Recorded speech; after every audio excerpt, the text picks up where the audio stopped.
On Thanksgiving night, amid clinking glasses and blessed prayers, my mother-in-law deliberately snapped my baby's first keepsake right in front of everyone. I smiled, set down my wine, and activated the living room's wall-mounted screen. The entire room held its breath as hotel receipts, messages sent at 2:13 a.m., and room service bills illuminated the darkness.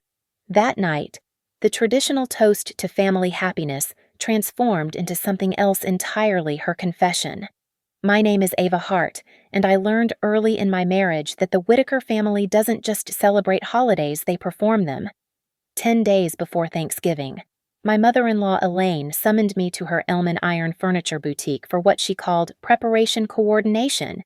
3-month-old Mila dozed against my chest in her carrier as Elaine handed me a laminated sheet detailing dress codes, seating arrangements, and the sacred timeline of her annual Thanksgiving production.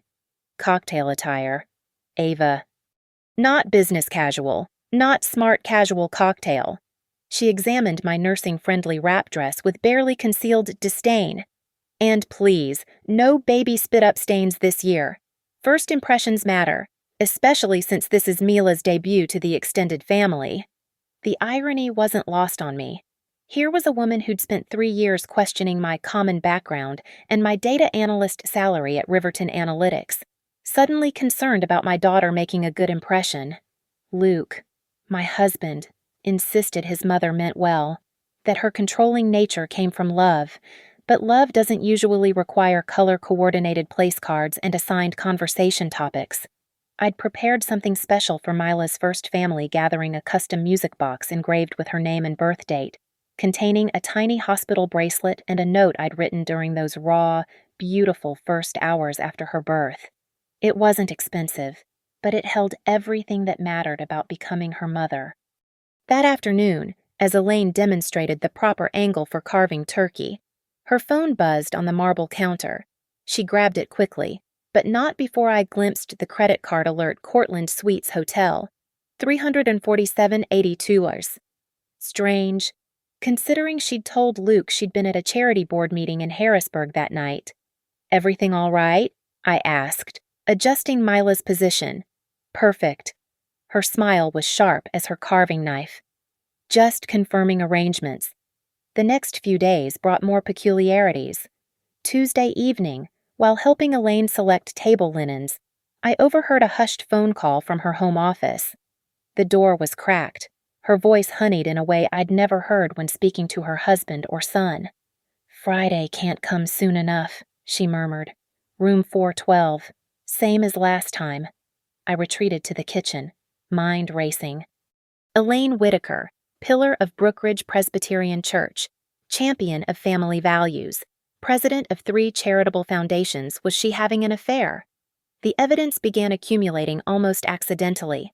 When Elaine asked me to grab her reading glasses from her purse, I noticed a Pilates studio membership card signed by someone named Gavin Pierce. When she forwarded family photos from our shared iCloud for the Thanksgiving slideshow, she didn't realize the metadata showed location tags at the Cortland Suites on dates she'd claimed to be at her book club. By the Wednesday before Thanksgiving, I had enough suspicions to justify a small investigation. While Elaine supervised the deep cleaning crew at her house, I slipped an AirTag into the lining of her designer clutch, the one she always carried to her evening meetings. "You seem distracted," Luke mentioned that night as I nursed Mila in our bedroom. "Just thinking about tomorrow. Your mother has very specific expectations." He sighed, pulling off his Keystone Arrow maintenance uniform. "She means well. She just wants everything perfect for the family." Perfect. That word followed Elaine like expensive perfume. Perfect home, perfect marriage, perfect foundation for judging others who fell short. Like me, with my state college degree and my parents' split level in Jersey. The night before Thanksgiving, my phone pinged with the AirTag location: Cortland Suites Hotel, 11:47 p.m., then the Pilates studio at 6:15 a.m., then home by 7, just in time to text the family group chat about last-minute grocery runs. I sat in my daughter's nursery, watching her sleep, and made a decision. Elaine had spent 3 years making me feel small, critiquing my cooking, my decorating, my parenting choices. She'd whispered to relatives about my questionable background, suggested Luke could have done better, and now she lived a lie while preaching family values. The music box sat on Mila's dresser, innocent and precious. Tomorrow, Elaine would host 32 members of the Whitaker clan for her famous Thanksgiving feast. She would stand at the head of the table and deliver her annual speech about gratitude, family, and moral foundation, and I would be ready with receipts, screenshots, and enough tracking data to shatter her perfect facade like she was about to shatter my daughter's keepsake. Because if there's one thing my common background taught me, it's that the truth always finds its way to the table, especially at Thanksgiving. The morning of Thanksgiving arrived crisp and golden, the kind of Pennsylvania autumn day Elaine would call divinely ordained for her celebration. I had 9 hours before dinner and a plan that required precision. While Luke helped his mother with outdoor decorations, I executed my moves like the data analyst. I was methodical, thorough, leaving nothing to chance. First, the AirTag confirmation. During our arrival at the Whitaker estate, I offered to help Elaine with her bags, slipping the tracker deeper into her clutch's inner pocket where she'd never notice. "You're being surprisingly helpful today," she observed, her tone suggesting this was both unexpected and suspicious. "It's Thanksgiving," I replied sweetly. "Family helps family." The irony made her smile. Next came the iCloud harvest. Elaine had given me access to the family shared album months ago, demanding I upload appropriate photos of Mila. She never realized that shared access meant I could see everything, including photos she thought she'd deleted. Technology wasn't her strong suit, despite her pretensions. I found 17 photos from the past 2 months with partial reflections, shadows, and mirror glimpses of a man's watch, a distinctive seafarer model with a blue face. The same watch visible in Gavin Pierce's Instagram profile, which I'd found through the Pilates studio's tagged posts. At 11:30 a.m., while helping arrange flowers, I excused myself for a bathroom break and made a crucial call. My friend Sandra from Riverton worked part-time at the Cortland Suites in accounting. "I need a favor," I whispered. "Can you pull copies of any receipts under Elaine Whitaker for the past 3 months? I'll explain later." "Girl, this sounds juicy. Give me 20 minutes. The receipts arrived via encrypted email by noon 7 hotel stays. Always Thursday nights, always the same room, always with champagne and late-night room service for 2. The signatures were Elaine's, but the room service orders included items she'd never eat oysters, which she'd dramatically claimed to be allergic to last Easter. Voice evidence came next. Elaine had asked me to hold her phone while she directed the catering staff.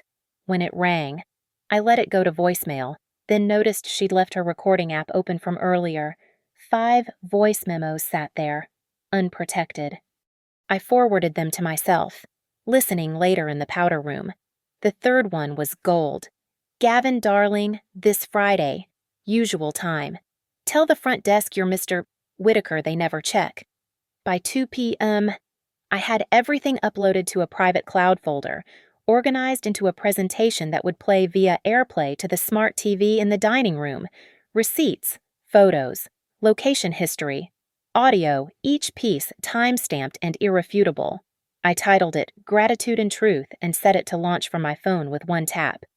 "You're glowing today," Luke's cousin Marie commented as I helped set the table. "Motherhood suits you."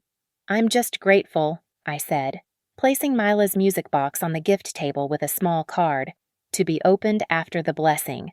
Elaine noticed immediately. "What's this?" She lifted the box, examining it like evidence at a crime scene. "Something special for Mila's first Thanksgiving, a keepsake."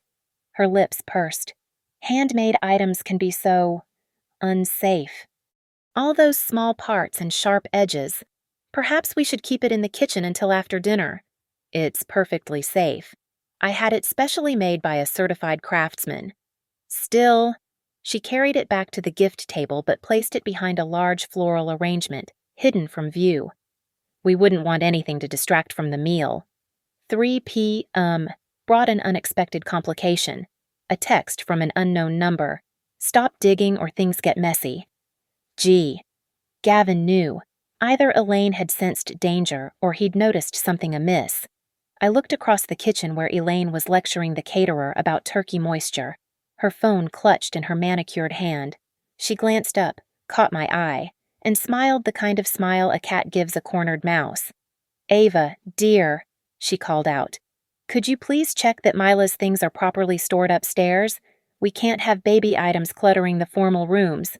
Translation: know your place. "Little girl." I smiled back, wider. "Of course.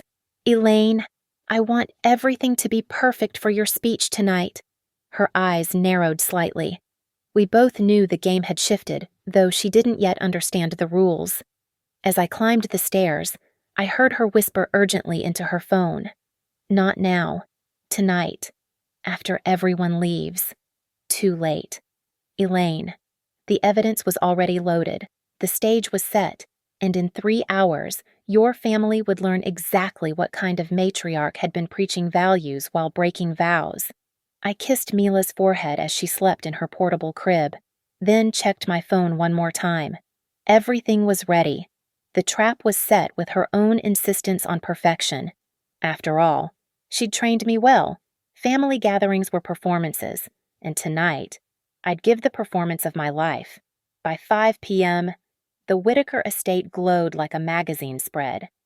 Crystal glasses caught the light from the chandelier.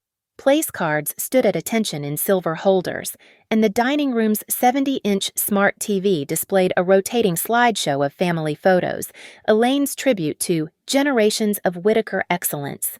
I stood in the doorway, Mila balanced on my hip, watching Elaine orchestrate the final touches.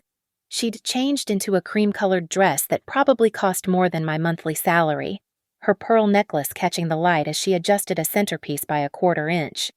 "Ava, you did bring the appropriate outfit, didn't you?" She didn't look up from her flowers. I smoothed my navy cocktail dress purchased specifically for tonight.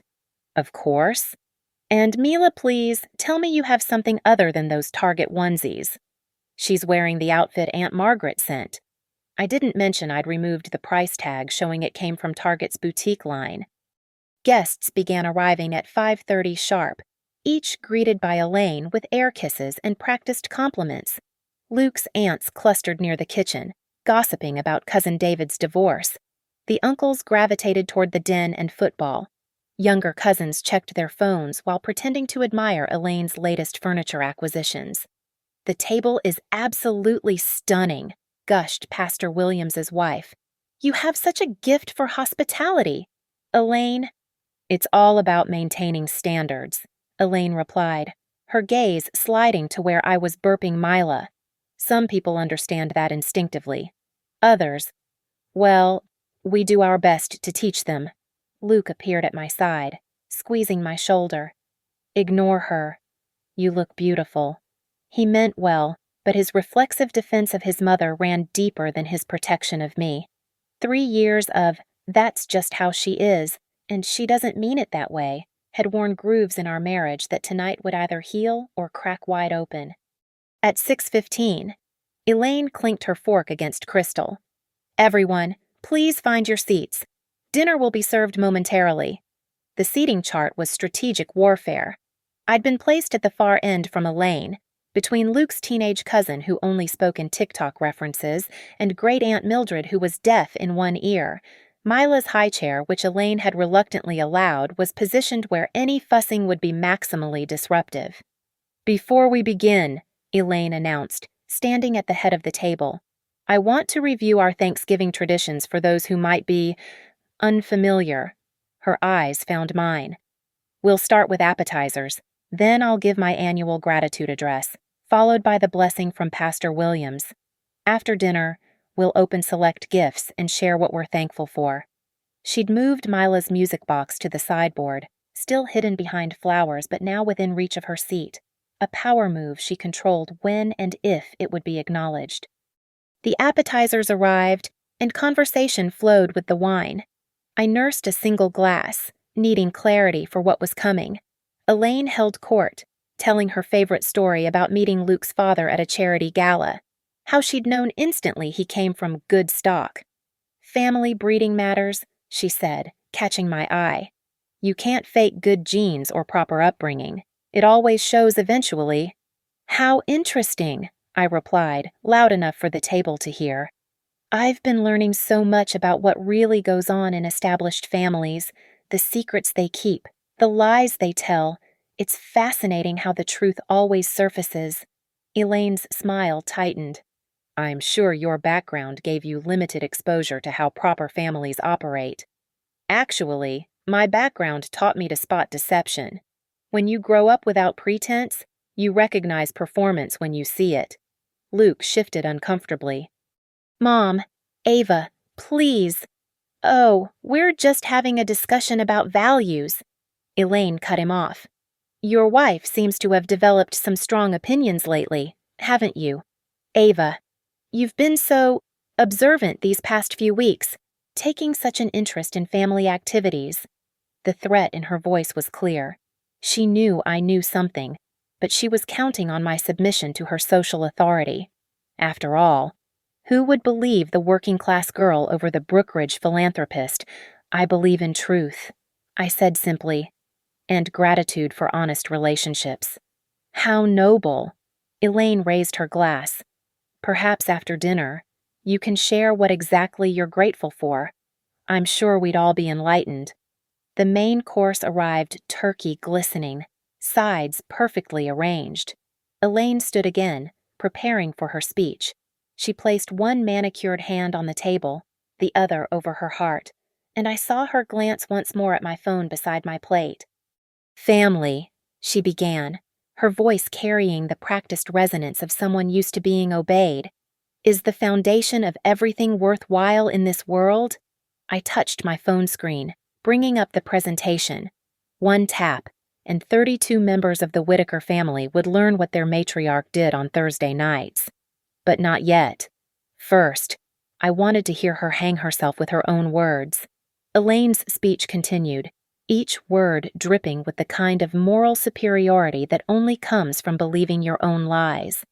Integrity, loyalty, fidelity. These aren't just words in the Whitaker family. They're the pillars that hold us above the common chaos of modern society. I watched her perform, noting how her wedding ring caught the light as she gestured. 28 years of marriage to a man who still looked at her like she hung the moon, while she spent Thursday nights in room 412. And now, Elaine announced, before Pastor Williams leads our blessing, I want to acknowledge our newest addition. She moved toward the sideboard where Mila's music box waited. My granddaughter Mila is here for her first Thanksgiving. Her mother, Ava, prepared a little gift to mark the occasion. The condescension in her voice turned my name into something cheap. She lifted the music box, examining it with theatrical concern. How quaint, homemade, isn't it? She wound the key, and the delicate melody began to play. Though I must say, the craftsmanship seems rather amateur. Look at these rough edges. She ran her finger along the perfectly smooth wood. And this mechanism, it's already sticking. It wasn't sticking. Her thumb was pressing down on the turning mechanism, creating resistance. Cheap materials, too, she continued, her voice carrying across the silent table. You know, Ava, they sell lovely keepsakes at proper boutiques, safe ones, with safety certifications. This looks like something from a flea market. Actually, I said, standing slowly. It was custom made by a master craftsman in Lancaster. 3-week waiting list. Well, perhaps standards have declined. She twisted the key harder, and I heard the first crack. Oh dear, it seems to be breaking already. So fragile. The crack was intentional. She'd found the stress point and was applying pressure precisely there, all while maintaining her concerned grandmother facade. Elaine, be careful. Luke started. I'm being perfectly careful, she snapped, then recovered her composure. But look, the mechanism is clearly defective. Another twist, another crack. This is exactly why I worry about Ava's choices for Mila. Inexperience leads to poor judgment, and poor judgment can be dangerous for a child. She made eye contact with me as she applied final pressure. The music box's central mechanism snapped with a sound that echoed through the dining room. The music died mid-note. Oh. Elaine's gasp was perfectly calibrated. How terrible, it's completely broken. She set the destroyed box on the table, shaking her head. This is what happens when we prioritize sentiment over quality. I'm sure Ava meant well, but meaning well isn't enough when it comes to family. Mila started crying, responding to the tension more than the broken toy. I picked her up, bouncing her gently, my rage crystallizing into perfect calm. You're absolutely right, Elaine, I said, my voice steady. Meaning well isn't enough. Actions matter. Truth matters. What an odd thing to say, but her eyes flickered with uncertainty. Not really. You just gave a beautiful speech about integrity and fidelity. I'm simply agreeing that those values are important. So important that we should live them, not just preach them. Luke looked between us, confused. What's going on? Your mother is teaching us about standards, I said, pulling out my phone. And I've prepared a presentation about family values that I think everyone should see. A presentation? Elaine laughed, but it came out sharp. This isn't your office, dear. We don't do PowerPoints at family dinners. No, but you do love your photo slideshows. I gestured to the TV still cycling through family memories. And I have some fascinating photos to share about maintaining standards, about where family members go on Thursday nights. The blood drained from Elaine's face. Ava, perhaps we should discuss what's your commitment to family, your moral foundation. I held up my phone, the AirPlay icon visible. Or should we discuss room 412 at the Cortland Suites? Gasps rippled through the table. Pastor Williams's fork clattered to his plate. You wouldn't dare, Elaine hissed, abandoning all pretense. You vindictive little careful, I warned. Your mask is slipping. Wouldn't want to break that perfect image like you broke my daughter's music box. Mom. Luke's voice was small, confused. What is she talking about? Elaine straightened, attempting to recover. Your wife has clearly lost her mind. Postpartum hysteria. Probably. She's been stalking me, making wild accusations. Not accusations, I corrected. Documentation. I tapped my phone. The TV screen flickered, replacing the family slideshow with my title slide, Gratitude and Truth, a Thanksgiving Revelation. What the hell? Uncle Richard started. Language, Elaine snapped automatically, even as her world began crumbling. The first image appeared a parking receipt from the Cortland Suites, time-stamped 11:47 p.m., dated last Thursday when Elaine had claimed to be at her book club's discussion of moral compass in modern times. The room erupted. Tonight, I'm grateful for truth, I announced, my voice cutting through the chaos. And for technology that makes deception impossible to hide. The screen transitioned to the next slide, a collection of photos from Elaine's iCloud, artfully arranged. The bathroom mirror selfie where Gavin's watch was visible in the reflection. The hotel room service receipt for two, featuring oysters and champagne, dated on a night when Elaine's husband was visiting his sick brother in Ohio. Those are doctored. Elaine lunged for my phone, but I stepped back, Mila still in my arms. Really? Then let's listen to your own words. I tapped play on the audio file. Elaine's voice filled the room, honeyed and intimate. Room 412, darling. Same as last time. Tell the front desk you're Mr. Whitaker they never check. Luke's father, Robert, stood so abruptly his chair toppled backward. Elaine, what is this? It's nothing, she's setting me up.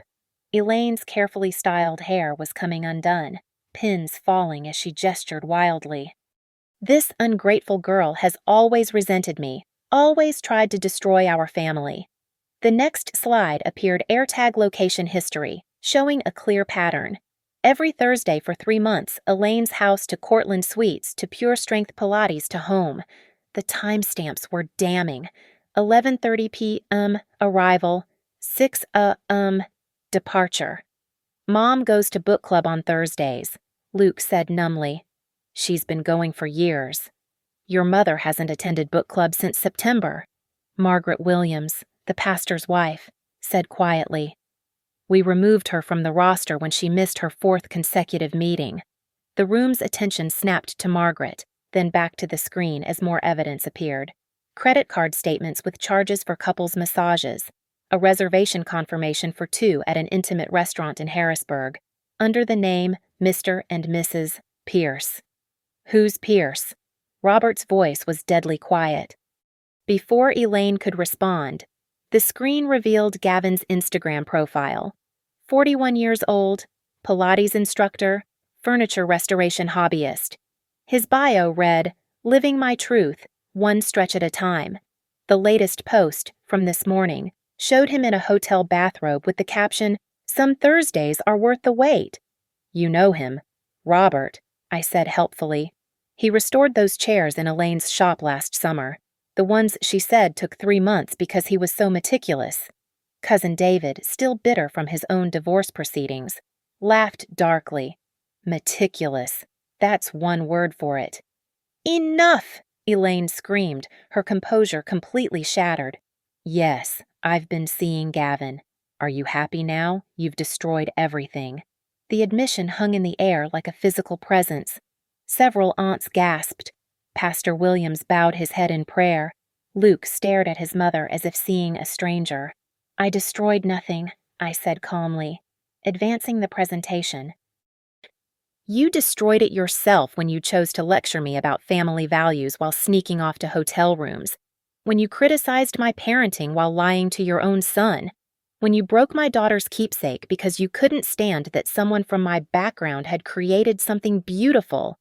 The screen now showed a text message exchange between Elaine and Gavin from this afternoon. Gavin, she knows. The wife found out somehow. Elaine, impossible. She's too simple. Gavin, cancel tonight. Elaine, no. After everyone leaves, I'll handle her. Too simple, I repeated. That's what you've always thought of me. Isn't it too simple to notice your Thursday patterns? Too common to track digital footprints? Too beneath you to fight back? Robert grabbed the wine bottle from the table, his knuckles white. For a moment, I thought he might throw it. Instead, he poured himself a massive glass and downed it in one go.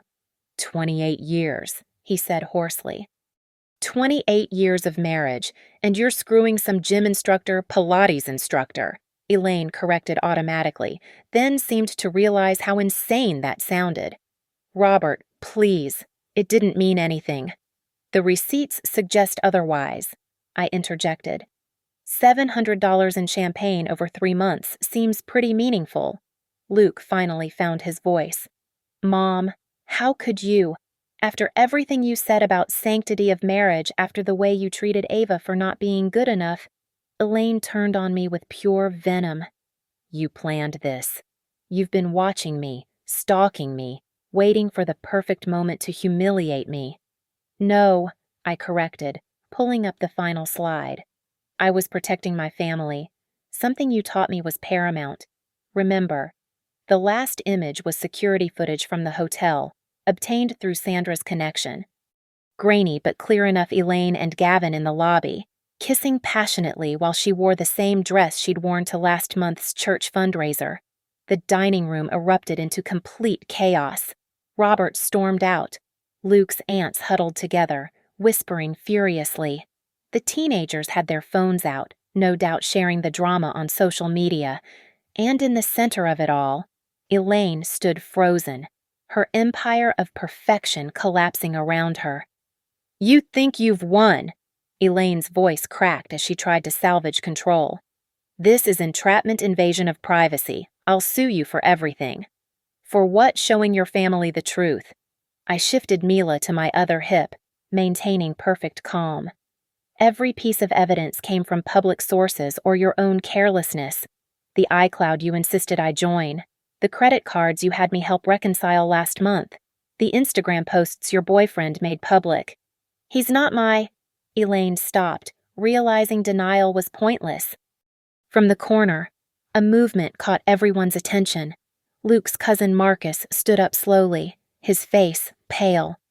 Gavin Pierce, Mom. Isn't that your Pilates instructor too? Marcus's mother, Janet, went rigid. What are you talking about? That's the guy who always gives you private sessions on Tuesday mornings. The one you said was helping with your back problems. The room's energy shifted again, new suspicions crackling like fire finding fresh fuel.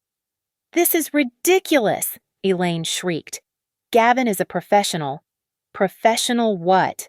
Robert had returned, holding a bottle of whiskey. Professional homewrecker, professional liar. I pulled up my phone again. Actually, there's more. Elaine's face went from red to white. You've done enough. You're right. I have done enough research. I swiped to a new folder. These are from Gavin's hard drive. He backed everything up to a shared cloud service. Probably forgot I had access from when he sent those furniture inspiration photos for the shop. The screen filled with images Elaine in lingerie I'd never imagine her owning. Date stamps going back 8 months. Not 3. Screenshots of texts planning weekend trips when she'd claimed to be at design conferences. But the killing blow was a video thumbnail clearly taken without Elaine's knowledge, showing her in a hotel bed, discussing her family. Should I play it? I asked the room. Don't you dare! Elaine started toward me again. Luke stepped between us. Play it! The video started. Elaine's voice, languid and cruel. Robert's pathetic. 28 years of missionary position and golf talk. Luke's just like him, weak, malleable. At least he married that little nobody. Makes him easier to control. And the baby, please. Another generation of mediocrity to pretend to love. The silence that followed was absolute. Even the teenagers had put down their phones. Luke's face crumbled. Mom, that's what you really think. I didn't mean. For the first time in 3 years, I watched Elaine Whitaker run out of words. You called my daughter mediocre, I said, my voice deadly quiet. You called your own son weak. You broke her gift while preaching about family values. But here's what you didn't count on. I'm not the nobody you thought I was. I pulled out a folder I'd hidden beneath my plate. These are legal documents. Turns out, your father-in-law's trust has a moral turpitude clause. Any trustee found guilty of conduct that brings disgrace upon the family name can be removed by majority vote of the beneficiaries. Robert laughed bitterly. Dad always was paranoid about scandal. The trust controls 70% of your assets. Elaine, I continued, including the house, the shop, and the investment portfolios. Without it, you're left with your personal savings and whatever the divorce settlement provides. If anything provides, Robert added darkly. Elaine sank into her chair, aging 10 years in 10 seconds. You've been planning this for weeks. 10 days, actually, since I found that first hotel receipt. You gave me the timeline yourself. Thanksgiving was the perfect stage. Your own production, turned against you. Pastor Williams stood up. I think it's time we said grace and tried to salvage what's left of this evening. Grace. Elaine laughed hysterically. There's no grace here. This little bitch destroyed everything. Language, Elaine. Margaret Williams said coldly. And she didn't destroy anything. She simply revealed what you'd already broken. The room began to empty as family members decided they'd seen enough. Some hugged Robert, others whispered to Luke. Nobody approached Elaine. Wait! Elaine called desperately. This is all a misunderstanding. Gavin means nothing. We can work through this. But Gavin himself had just walked through the door because of course I'd texted him from Elaine's phone saying, Emergency, come now. He surveyed the carnage, saw his face on the TV screen, and turned to leave. Gavin. Elaine stood up. Tell them it didn't mean anything. He paused at the doorway. Elaine, we both know that's not true. You said you were leaving him after the holidays. Another nail in the coffin. Robert threw his glass against the wall, crystal exploding like Elaine's reputation. 3 months, I announced to the remaining family. She was going to wait until after Christmas, after she'd played perfect matriarch one more time, collected her gifts, and banked another quarter of trust distributions. The truth of it was written on Elaine's face. I'd guessed right about her timeline. I wasn't finished. The broken music box still lay on the table, its melody silenced, but I had more than sentiment to avenge. I had 3 years of subtle abuse to address and a future to protect. "Let's discuss the real damage you've done," I said, pulling out my phone again. "Not just the affair, but the systematic destruction you've attempted on this family. What more could you possibly—" Elaine started. "Your emails to Luke's employer." The screen displayed screenshots. 6 messages over 2 years, suggesting he wasn't leadership material and should be passed over for promotions. Signed, a concerned family friend, but sent from the IP address of your shop. Luke stared at the screen, then at his mother. "The promotion I lost last year. Johnson said there were concerns about my judgment. That was you. I was protecting you from disappointment. You were keeping me dependent," Luke corrected, understanding dawning on his face. "If I advanced, we might move. You'd lose control." I swiped to the next document. The trust paperwork you had Luke sign last month, page 18. Subsection 12, you granted yourself power of attorney over any future inheritances he might receive, including from Robert's side of the family. Robert, who'd been pouring another drink, froze. "My mother's estate. She left Luke her jewelry collection in the beach house, worth almost $2 million, which would have quietly transferred to Elaine's control next month when probate closed," I confirmed. "She's been positioning herself for years, moving pieces like chess while everyone thought she was just being a devoted mother." The remaining family members, those too shocked or curious to leave, murmured amongst themselves. Aunt Margaret pulled out her reading glasses, demanding to see the documents. "But here's the masterstroke," I continued, my voice steady despite Mila's fussing. "The prenup you insisted Luke and I sign, your lawyer, who's also your cousin, inserted a clause about moral fitness for custody. Any parent found guilty of exposing children to inappropriate influences could lose primary custody." Standard language. Elaine began. "Is it because you've been documenting my every parenting choice? Photos of Mila's formula bottles when I couldn't breastfeed. Screenshots of my Amazon history showing non-organic baby food. That Pinterest board you made called Ava's Questionable Choices. You thought it was private, but Janet follows you." Janet nodded slowly. I thought it was strange, but Elaine said she was just concerned. "Concerned enough to build a custody case? If Luke and I divorced, which you've been subtly encouraging with your constant criticism, you'd use that documentation to position yourselves as the stable guardians for Mila." "That's insane!" But Elaine's protest rang hollow. "Is it 'let's check your browser history'?" I pulled up another screenshot. "Searches for grandparent rights Pennsylvania. Proving parental unfitness." And my personal favorite, "How to document negligent childcare without seeming obvious."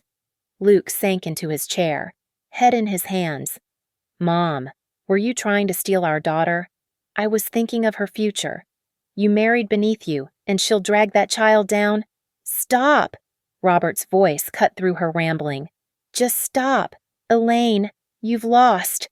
I pulled out the final folder, the one my lawyer friend had prepared pro bono after hearing my story. "This is a cease and desist order, ready to file. Any further interference in our marriage, our parenting, or our careers will result in immediate legal action. The trust's moral turpitude clause works both ways. Attempting to defraud beneficiaries is grounds for permanent removal." "Additionally," I continued, "I've prepared a packet for every family member here, documenting the financial manipulations you've attempted over the years, hidden fees in the furniture shop's family discount program, the investment opportunity you pitched to Uncle Richard that was actually funding your personal renovation, the charity fundraiser where 60% went to administrative costs, aka your new car." Richard stood up so fast his chair scraped against the floor. "The cancer research fund you stole from a cancer charity. I didn't steal. You redirected. You manipulated. You lied." I handed out the packets to willing hands. Every transaction documented, every receipt tracked. 3 years of forensic accounting, courtesy of my common background in data analysis. Elaine looked around the room, searching for allies, finding none. Even Gavin had disappeared, probably running back to whatever gym rat he'd been neglecting for his sugar mama. "The beach house," Robert said suddenly. "Dad's mother's beach house. If the trust is invalidated by the moral turpitude clause, it reverts to direct heirs," I confirmed. "Luke and his cousins, equally divided, along with the shop, this house, and approximately $3.7 million in investments." The cousins who'd been heading for the door stopped, suddenly very interested in staying. "You can't do this," Elaine whispered. "I'm his mother. I'm the matriarch of this family." "You were," I corrected. "Now you're just the woman who broke my baby's music box and thought she could break her future too. But here's what you never understood about us common people. Elaine, we protect our children with everything we have."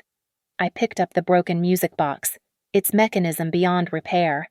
This was supposed to play "You Are My Sunshine" for Mila's first birthday, and every birthday after. A simple gift from a mother who loves her daughter. "You destroyed it because you could. Because making me small made you feel powerful."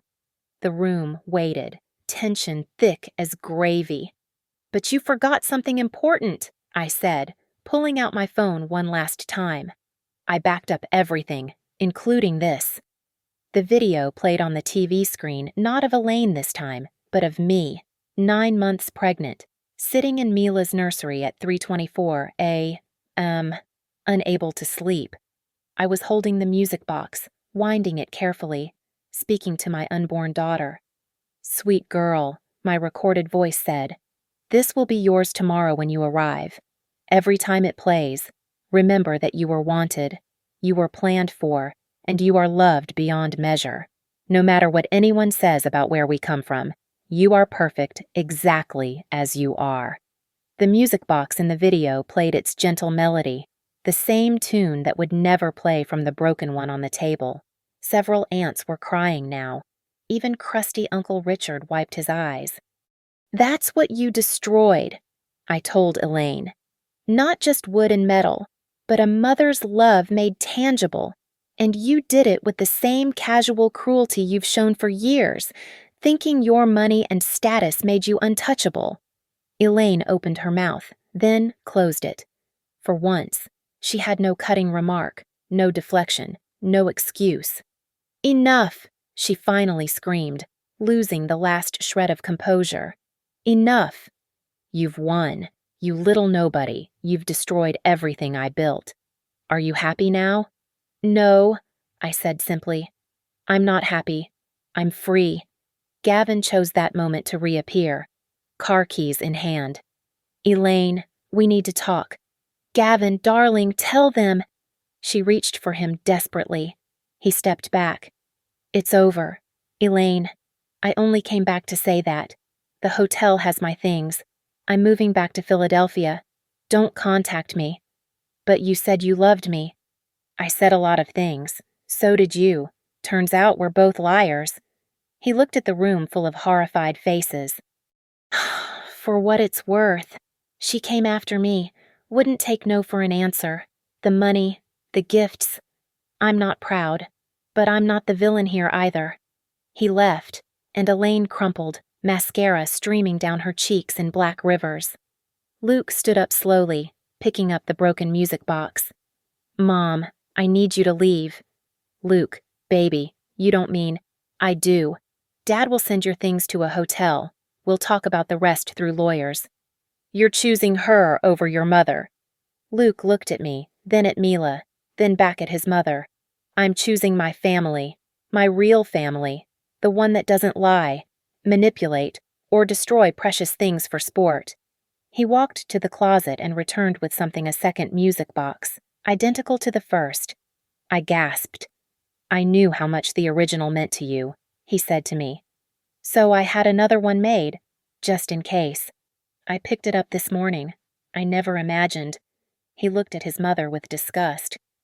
"I never imagined I'd need it because my own mother would deliberately break the first one."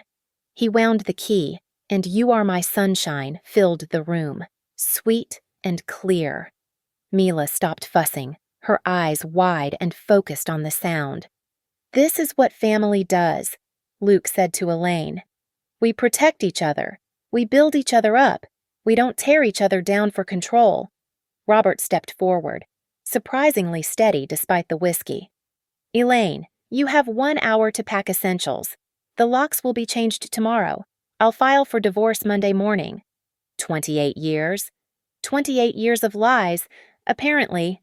Get out. Elaine stood on shaking legs, looking around the room one last time. Her kingdom, her carefully constructed world of appearances and control, lay in ruins. The family she'd claimed to value above all else had turned their backs on her. This isn't over, she hissed at me. I'll fight the divorce, the trust, everything. With what money? I asked calmly.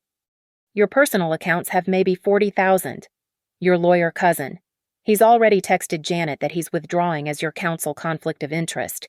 Gavin's gone. Your reputation is destroyed, and every person in this room is a witness to what happened tonight. She grabbed her purse, the one with my AirTag still hidden inside, and stumbled toward the door. At the threshold, she turned back. You planned all this, every detail. No, I corrected. You planned this when you decided cruelty was your currency. I just collected the receipts. She left, and the room exhaled collectively. Margaret Williams began clearing plates. The cousins started actually talking to each other instead of around each other. Uncle Richard clapped Luke on the back, offering support, and I sat down with my daughter, winding the new music box, letting its melody wash over us. The broken one still lay on the table. I'd keep it. I decided. A reminder that sometimes things need to break completely before they can be rebuilt properly. Thank you, Luke whispered, kissing my forehead, for being stronger than she ever imagined.